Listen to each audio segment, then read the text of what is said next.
Prospective homeowners are looking at mortgage rates double what they were 3 years ago. They're also facing rising costs of actually owning a home.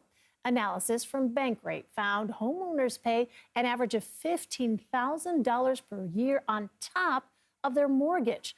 Wall Street Journal reports things like taxes and insurance show little sign of abating. Let's bring in Greg McBride to break this all down. He's the chief financial analyst at Bankrate. Greg, thank you so much for being with us. So, this is not the kind of news that young people especially want to hear if they are in the market for a home.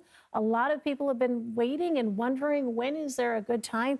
Can you just explain, aside from mortgages, why are all of these other costs rising so much? Yeah, as if high home prices and the mortgage rates weren't enough. It's all those other ancillary costs. They've been on the rise too. Property insurance, property taxes, utilities, maintenance and repairs, even homeowners association fees. And, they've been rising for varied reasons, but, it's consistent with what we're seeing with every other expense. Inflation has made things costlier. It makes it costlier to repair or replace homes. So that drives up the insurance costs. Inflation has hit local government budgets, so they increase property taxes. I mean, you see which way this is going. And unfortunately, it's, homeowners that are getting hit with these costs, and they're not necessarily the costs that they think of when they're entering into homeownership. It's interesting as well, Greg, because we have certainly been continuing to cover natural disasters. It feels like it is a regular occurrence now, and natural disasters drove up home insurance rates last year. Is that the new normal?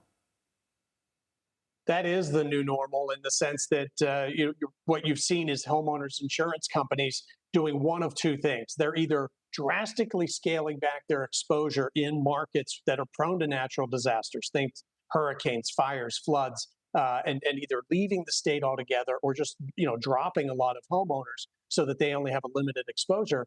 Or if they are staying in the market, they're significantly increasing the premiums to compensate themselves for the risk. I mean, after all, with home prices having gone up and the price tags of these natural disasters growing ever larger, that's the exposure that they're trying to limit.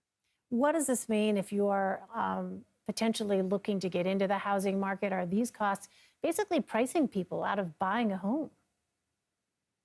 No, I think high home prices and mortgage rates are doing that just fine on their own. I mean, mortgage rates alone have robbed prospective home buyers of 35% of their buying power in a little over the last 2 years. Plus, home prices in a lot of the hottest markets up 50% from pre-pandemic levels. But the biggest regret new homeowners have is the hidden costs, the unexpected costs of homeownership. So I think being aware of these costs up front, even if the price tag is eye-popping, that's really a key to avoiding that regret. The key to successful homeownership, being fully prepared for the full financial commitment.